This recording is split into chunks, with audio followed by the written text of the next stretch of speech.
하나님께서 이 아침에 우리에게 주시는 말씀은 요한계시록 2장 8절에서 11절의 말씀입니다. 서머나 교회 사자에게 편지하라. 처음이며 마지막이요 죽었다가 살아나신 이가 이르시되 내가 내 환난과 궁핍을 알거니와 실상은 내가 부요한 자니라. 자칭 유대인이라 하는 자들의 비방도 알거니와 실상은 유대인이 아니요 사탄의 회당이라. 너는 장차 받을 고난을 두려워하지 말라. 볼지어다 마귀가 장차 너희 가운데서 몇 사람을 옥에 던져 시험을 받게 하리니 너희가 10일 동안 환난을 받으리라. 내가 죽도록 충성하라. 그리하면 내가 생명의 관을 네게 주리라. 귀 있는 자는 성령의 교회들에게 하시는 말씀을 들을지어다. 이기는 자는 둘째 사망의 해를 받지 아니하리라. 아멘. 서머나 교회는 7교회 중에서 가장 고난이 심한 교회였습니다.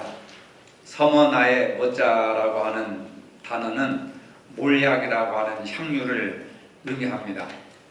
향료가 향기를 퍼뜨리려면 부수어지고 깨트려져야 하는 것처럼 서머나 교회는 핍박을 당하면서 믿음을 지키면서 신앙의 향기를 발산하는 그러한 특별한 교회였습니다. 서머나 교회에 주신 주님의 말씀을 통해서 어떻게 해야 건강한 교회가 될 수 있으며 또 어떻게 해야 건강한 신앙을 유지할 수 있는지 생각하는 시간이 되었으면 좋겠습니다. 서머나 교회에 나타난 주님의 모습은 8절에 나타나 있습니다. 서머나 교회의 사자에게 편지하라. 처음이며 마지막이요 죽었다가 살아나신 이가 이르시되, 처음이요 마지막은 알파와 오메가를 얘기하는 겁니다. 처음이요 마지막이요 창조주요 심판주이신 그 주님이 죽었다가 살아나신 이가 말씀하신다 하는 겁니다. 주님은 각 교회가 처한 형편에 따라서 자신의 모습을 다르게 나타나고 있습니다. 에베소 교회에서 주님은 이렇게 나타나셨습니다. 오른손에 7뼈를 붙잡고 7금 촛대 사이에 다니시는 분이라고 이렇게 묘사하고 있습니다. 핍박을 받는 서머나 교회의 주님은 처음이요 나중이요 죽었다가 살아나신 이로 묘사하고 있습니다. 주님은 영원히 살아계셔서 모든 역사의 시작과 끝을 주장하시는 분이십니다. 핍박 속에 죽음에 찬 서머나 교회를 향해서 죽었다가 살아나신 이라고 소개하고 있습니다. 예수 그리스도는 부활하신 주님이십니다. 부활하신 주님은 모든 성도들에게 부활의 소망을 주십니다. 죽었다가 살아나신 분이신 그 주님께서 우리에게 영원한 소망을 주십니다. 영원한 생명이신 주님은 처음과 나중에 되시고 또 모든 역사의 주인이 되십니다. 서머나 교회는 이렇게 나타나신 주님이 저들의 소망이었고 힘이었고 능력이었습니다. 그래서 여러분, 우리가 신앙생활할 때에 부활하신 예수님이 나의 인생의 소망이고 힘이고 능력이라고 고백할 수 있는 믿음이 되어야 됩니다. 어떤 사람은 돈이 소망이고 돈이 힘이고 돈이 능력이고, 어떤 사람은 세상적인 지위나 권세나 인맥이나 또 사업이나 또 자기 어떤 그 월급이나 이런 것들이 소망이고 힘이고 능력이라고 했는데, 초대교회의 성도들은 부활하신 예수님이 소망이었고 힘이었고 능력이었습니다. 이것이 바로 현대교회와 초대교회의 질적인 차이가 바로 여기 있습니다. 핍박을 받은 서머나 교회를 향해서 주님은 처음이요 나중이신 모습으로 나타나십니다. 주님은 시작과 끝을 알고 계시고 그 모든 역사를 주관하시는 분이십니다. 시간의 주인, 역사의 주인, 과거, 현재, 미래의 주인은 오직 주님이시다. 그래서 주님께 소망을 두고 주님께 힘을 얻고 주님께 능력을 받아서 우리가 이 땅을 살아나갈 수가 있는 것입니다. 9절에 보니까 내가 내 환난과 궁핍을 알거니와 실상은 내가 부요한 자니라. 자칭 유대인이라 하는 자들의 비방도 알거니와 실상은 유대인이 아니요 사탄의 회당이라. 아주 무서운 말을 하고 있습니다. 서머나 교회가 당하고 있는 어려움은 크게 세 가지입니다. 환난과 궁핍과 회방이 있었습니다. 서문학교에는 환란이 있었습니다. 환란은, 여기서 말하는 환란은 압력을 말하는 겁니다. 큰 돌이, 무거운 돌이 위에서 짓누르는 그런 상태, 압박을 하는 그런 상태, 참으로 견디기 힘든 시험이 있었습니다. 대체로 그 당시의 만행을 보면 기독교인들을 노예로 잡아서 기름을 짜서 정원을 밝히는데 동원시켰습니다. 기독교인들을 산에다 풀어놓고 맹수들을 풀어놓고 인간 사냥을 즐겼습니다. 때로는 끓는 물로 부어서 고문을 시키기도 하고 두 눈동자를 뽑기도 했습니다. 이런 환란 속에서도 서문학교회는 믿음을 지켰습니다. 그리고 서문학교회는 궁핍했습니다. 극한 가난을 말합니다. 여기서 궁핍은 아예 가진 것이 없는 절대적인 가난을 나타내는 단어입니다. 그리스도인이라는 이유 때문에 법의 보호를 받지 못하고 재산을 빼앗기고 직장도 잃어버리는 불행을 겪었습니다. 신앙 때문에 비방을 당하고 조롱을 받는 성도들이 많이 있었습니다. 서문학교의 성도들처럼 비록 가난하게 살지라도 오직 주님만을 섬기면서 믿음으로 사는 성도들을 주님이 찾으신다는 사실입니다. 그 다음에 서문학교회가 받은 환란은 유대인들의 회방이었습니다. 회방은 중상모략을 말합니다. 유대인들은 스스로 자신들에 대해서 민수기 16장 3절에 보면 여호와의 총회라, 그들이 모이는 곳에 하나님이 함께하고 그들이 하나님을 대표한다고 그렇게 묘사했지만 오늘 본문에서 주님은 그 유대인들을 사탄의 회당이라, 사탄의 모임이라 그렇게 말을 하고 있습니다. 하나님을 대표하는 총회인 유대인들이 어찌 신약시대 때 와서 서문학교회 안에서 사탄의 회당이라고 주님 앞에 책망을 받게 되었을까? 이 말은 예수 믿는 사람들, 소위 교인들도 주님의 뜻대로 살지 않으면 사탄의 모임에 불과하다는 얘기입니다. 무서운 얘기죠. 주님의 뜻을 이루지 않으면 사탄의 뜻대로 쓰임받을 수밖에 없습니다. 가룟 유다가 그 대표적인 예잖아요. 그래서 차라리 이 사람은 나지 아니하였다면 좋을 뻔하였더라. 예수님이 그렇게 말씀하시지 않으셨습니까? 이렇게 주님을 위해서 큰 어려움을 당하고 있는 성도들에게 내가 너희들의 형편을 다 알고 있다. 예수님께서 말씀하고 있습니다. 주님이 다 아신다고 할 때 성도는 큰 위로가 되지만 대적자들은 두려움이 될 것입니다. 모든 것을 다 아시는 주님이 심판하시기 때문에 그렇습니다. 주님은 우리의 사정을 다 아십니다. 사람들로부터 소외당하시는 것도 아십니다. 주님은 우리가 겪는 가난이 어떤 것인지도 다 아십니다. 믿음 때문에 흘리는 눈물도 몸소 경험하신 주님이시기 때문에 그 뜨거운 눈물도 의미도 다 아십니다. 크고 작은 인생의 문제들, 우리가 가슴 졸이며 애타는 문제들을 주님이 다 아십니다. 우리가 당하는 핍박과 환난과 궁핍, 이 모든 것을 다 아십니다. 모든 것을 다 아시는 주님이 서문학교회를 향해서 실상은 내가 부유한 자니라, 지금 눈물 흘리고 지금 억압당하고 지금 가난하고 궁핍하고 멸시와 천대를 당하지만 실상은 그러한 내가 부유한 자라, 주님이 이루하십니다. 서문학교인들은 육신적으로 모든 것을 다 강탈당했어도 영적인 부요는 뺏기지 않았다는 사실입니다. 10절에 보니까 너는 장차 받을 고난을 두려워하지 말라. 볼지어다 마귀가 장차 너희 가운데서 몇 사람을 옥에 던져 시험을 받게 하리니 너희가 10일 동안 환난을 받으리라. 내가 죽도록 충성하라. 그리하면 내가 생명의 관을 내게 주리라 하셨습니다. 모든 것을 다 아신다고 하신 주님이 그래 내가 이제 너희를 도와주마, 슬픔을 끝나게 해주마, 가난을 끝나게 해주마, 고통을 이제 종식시켜주마 말씀하지 않으시고 지금 고난을 당하고 있지만 앞으로 더 무서운 환난이 올 것이다 라고 말씀하십니다. 장차 올 환난을 그러나 두려워하지 말라고 하십니다. 앞으로는 더 이상 환난이 없을 것이니 두려워하지 말라고 말씀하시면 이해할 수 있는 본문일 텐데 더 큰 환란이 있으니 두려워하지 말라라고 합니다. 저들은 이미 극한 영적 싸움을 싸우고 있습니다. 지금도 환란을 당하고 있고 가난 속에서 살아가고 있습니다. 그런데 더 큰 환란이 있다고 말씀하십니다. 서문화 교회는 아직도 영적으로 싸워야 할 많은 문제들이 남아 있습니다. 그들이 당하는 환란이 무엇입니까?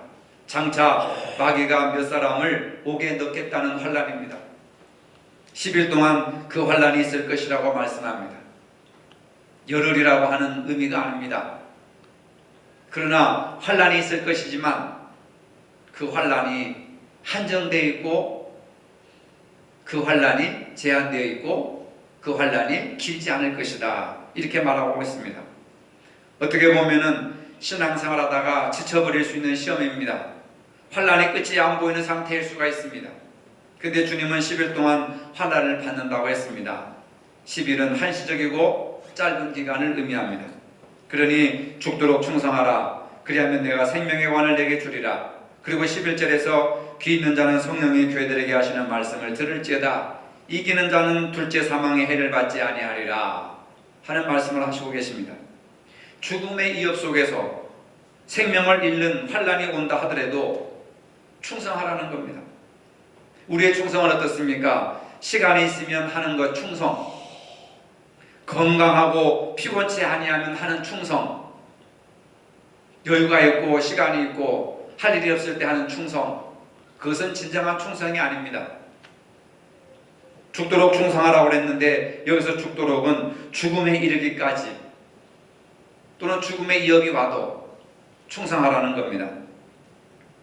서머나 교회의 감독이었던 폴리캅은 정말 죽도록 충성한 사람이었습니다. 로마 황제 가이사르가 자기가 구원자, 자기가 주라고 이렇게 고백을 하도록 강요하는, 그래서 가이사라 외에 다른 존재한테 주라고 하면 다 죽여버리는 그런 상황 속에서 폴리캅은 이렇게 고백합니다. 내가 86년 동안 예수 그리스도를 믿고 섬겨왔는데 그분은 나에게 아무런 피해도 주지 않았다. 하물며 나의 주인이시며 나의 왕이시며 나의 구세주이신 그분을 내가 어떻게 배반할 수 있겠는가 라고 말했습니다. 그는 불에 타 죽는 순간에도 자신을 순교자의 반열에 서게 하신 하나님께 감사하며 기도를 드리고 숨을 거두었습니다. 죽도록 충성하는 자에게는 생명의 면류관이 주어진다고 했습니다. 히라보에는 면류관에 두 가지 뜻이 있습니다. 첫째는 왕관을 면류관이라고 했습니다. 또 하나는 오늘 본문에 사용된 스테파노스라고 하는 단어인데 이것은 경기에서 승리한 자에게 주어지는 면류관을 말합니다. 믿음으로 승리한 자에게만 주는 면류관입니다. 성경에는 여러 가지 면류관이 있습니다. 썩지 아니할 면류관, 자랑의 면류관, 의의 면류관, 영광의 면류관, 금면류관, 생명의 면류관, 다양한 면류관이 있습니다. 이것은 곧 믿음을 지킨 자들에게 상급으로 주어지는 그러한 면류관의 표현을 이야기하는 겁니다. 또한 주님은 이기는 자에게 둘째 사망의 해, 즉 영원한 죽음을 받지 않을 것을 분명히 말씀하고 있습니다. 성경에는 죽음에 대해서 세 가지를 말하고 있습니다. 하나님과 분리된 영적인 죽음이 있습니다. 영혼과 육체가 분리되는 신체적인 죽음이 있습니다. 그리고 이 모든 것들이 소멸되는 영원한 죽음이 있습니다. 그런데 끝까지 죽도록 충성한 성도에게, 주님을 배반하지 않고 생명을 아끼지 않은 그들에게 영원한 죽음의 고통을 받지 아니한다고 말씀하고 있습니다. 근데 중요한 것은 무엇보다도 주님은 우리의 고난을 아신다는 사실입니다. 본문 9절의 말씀에 내가 내 환난과 궁핍을 아노니 실상은 내가 부유한 자니라. 자칭 유대인이라 하는 자들의 해방도 아노니 실상은 유대인이 아니요 사탄의 회당이라. 이 구절을 보면 주님께서 모든 것을 다 아신다라고 하는 말씀이 두 번이나 반복되어 나옵니다. 주님은 서머나 교인들의 환난을 아신다고 했습니다. 환난은 예수 믿기 때문에 받는 시련입니다. 신앙을 지키다가 받는 고난을 말하는 겁니다. 서머나 교인들이 신앙 때문에 당했던 희생과 그 고통을 주님이 알아주신다고 하셨습니다. 주님이 그들의 궁핍을 하신다고 했습니다. 문자 그대로 이것은 물질적인 궁핍입니다. 그 당시 사회에서는 예수를 믿게 되면 돈 벌 수 있는 길이 다 막혔습니다. 재정적으로 어려움을 겪게 됩니다. 지금도 이슬람권에서는 마찬가지입니다. 이슬람에서 기독교로 개종했다면 죽여버립니다. 또는 죽이지 않더라도 모든 가족과 친척과 친구와 직장, 이 모든 사회에서부터 완전히 고립됩니다. 먹을 것도 살 수도 없고 돈 있어도 슈퍼에서 음식을 사 먹을 수가 없습니다. 결국 죽는 수밖에 없습니다. 예수를 믿으면 진급할 수가 없게 됩니다. 직장도 다닐 수도 없고 사업도 할 수가 없습니다. 그럴 때 나는 그러한 불이익을 감수하면서 신앙을 지킬 수 있을까? 이런 질문을 스스로에게 던져보면 1세기의 그리스도인들이 당했던 환난의 의미를 우리가 조금은 이해할 수가 있습니다. 주님은 그러한 성도가 당하는 환난과 궁핍과 핍박을 다 아신다고 말씀하십니다. 주는 오늘 성도가 당하는 어려운 사정도 다 아십니다. 사람들로부터 손가락질을 당하고 멸시를 당하고 천대를 당하고 무시당하는 그 모든 것도 주님이 아신다는 겁니다. 우리가 겪는 경제적인 어려움도 아시고 믿음 때문에 흘리는 눈물도 다 아십니다. 근데 사람들한테 이런 속마음을 얘기하면 듣기 싫어합니다. 부담스러워합니다. 그래서 말을 못합니다. 그러나 사람은 사람의 속마음을 들으려고 하지 않지만 주님은 우리의 마음을 알아주시기를 원하시고 대화하기를 원하시고 교제하기를 원하신다는 사실입니다. 주님께서 우리의 궁핍을 아신다고 하신 다음에 뭐라고 하십니까? 내가 내 환난과 궁핍을 아노니 실상은 내가 부유한 자라. 서머나 교인들은 물질적으로는 가난하고 궁핍했습니다. 그러나 환난과 궁핍 중에도 믿음을 잃지 않았기 때문에 주님은 그들에게 부유한 자라고 칭찬을 해주셨습니다. 우리의 부유함은 현재 얼마나 많은 것을 가지고 있느냐, 소유에 얼마나 많은 소유를 가지고 있느냐에 달려있지 않습니다. 주님은 우리가 가지고 있는 물질로 우리를 평가하지 않고 우리의 믿음으로 평가하십니다. 우리의 소망과 사랑으로 우리의 성도의 신앙을 평가하십니다. 우리는 세상 부자가 되기보다는 주님이 칭찬하시는 믿음의 부자가 되어야 합니다. 사랑의 부자가 되어야 되고 소망의 부자가 되어야 합니다. 우리가 주님 안에 있으면 우리는 이미 누구보다도 복된 존재이고 환난과 경제적인 어려움이 오히려 영적인 부유함으로 변하게 되는 사실입니다. 사실 고난받는 자들에게 주어지는 복이 있습니다. 일찍이 고난을 당해본 사람이 더 겸손해집니다. 더 감사를 많이 합니다. 더 헌신적입니다.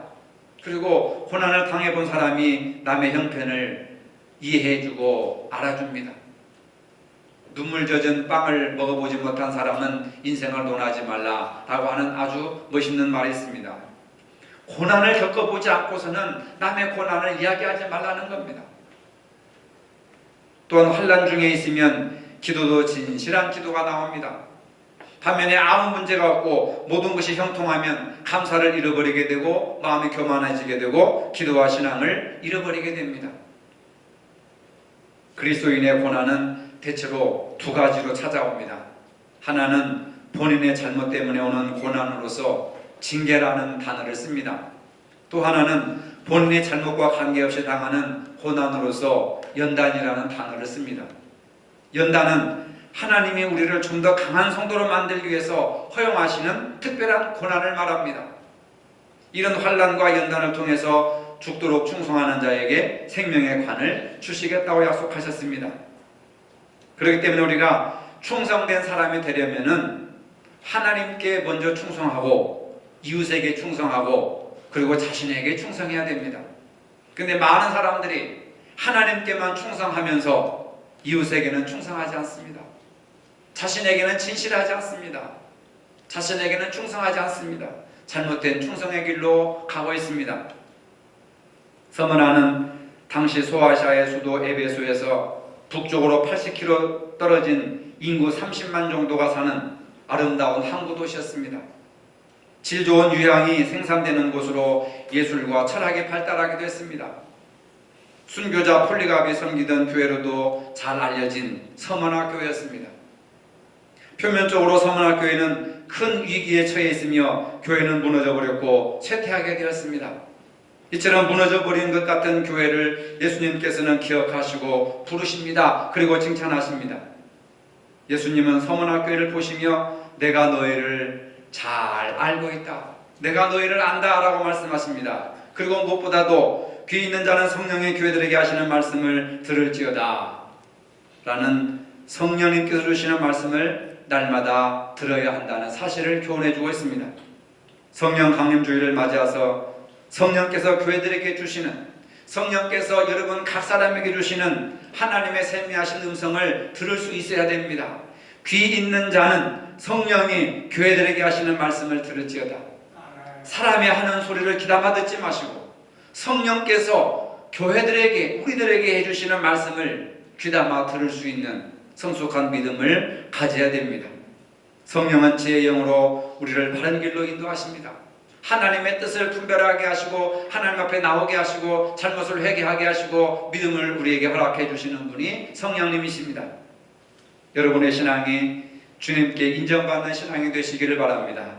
내가 너희를 안다는 주님의 음성을, 성령님께서 주시는 그 음성을 이 시간에 귀담아 듣는 복된 시간이 되시기를 주님의 이름으로 축복합니다.